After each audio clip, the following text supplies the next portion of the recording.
لفظ حکمتیں ابر علم آگہی سے برستی بارشیں شرع کے امور سے دین کے شعور سے.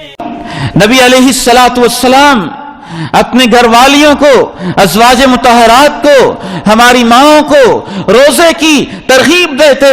پیغمبر کے گھرانوں میں نفلی روزے کا ایک ماحول ہوتا، خصوصاً یہ سردیوں کا موسم، چھوٹے چھوٹے اس میں دن، صبح آئی اور شام آئی، یہ تو اہل ایمان کے لیے غنیمت کے ایام ہوتے ہیں. نفلی روزوں کے لیے اللہ کے پیغمبر کے گھرانے میں یہ نفلی روزے اور تہجد کا ماحول اس قدر عجیب ہوتا کہ آسمان والوں کو بھی اس کی ایسی خبر ہوتی کہ ایک دفعہ آپ سیدہ حفصہ سے ناراض ہو گئے، حتیٰ کہ ناراضگی کے عالم میں آپ نے فارغ کرنے کا ارادہ کر لیا. جبریل امین تشریف لائے، کہا ہے اللہ کے نبی سیدہ حفصہ کو اپنے گھر میں رکھو، اللہ کا پیغام ہے انہا صوامۃ قوامۃ، یہ اللہ کی بندی نفلی روزے بھی بہت رکھتی ہے، تہجد بھی بہت پڑھتی ہے، اسے اپنے گھر میں رہنے دیجئے. انہا صوامۃ قوامۃ.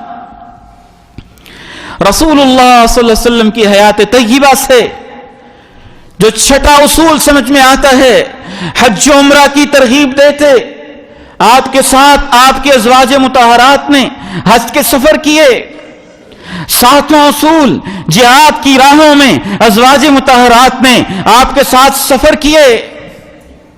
دنیا پتہ نہیں کس طرف جا رہی ہے، ترقی آپ اس کو سمجھتے ہیں کہ ہماری یہ مائیں بہنیں پی سی او پہ بیٹھ کے ریسپشن کا کام آ جائے، سپر سٹور پہ ہر آنے والے کو مسکرا کے ملنے لگ جائیں. آپ ترقی اسے سمجھتے ہیں یہ ایئر ہوسٹس بن جائے. آپ ترقی اسے سمجھتے ہیں کہ لاہور کی پولیس کے اندر بھرتی ہو کے چوکوں چوراہوں میں بیچاری ہزاروں مردوں کو اپنے نازک اعضاء کے ساتھ کسی کی بیٹی ہونے کے باوجود 10 گھنٹے گرد پھانکتی رہے اور دھواں اندر لے جا کے اپنی صحت کو اور اپنی اولاد کو برباد کرتی رہے. اسلامی روح سے ترقی یہ ہوتی ہے کہ مرد اور عورتیں اللہ کو راضی کرنے میں دوڑیں لگاتے ہیں.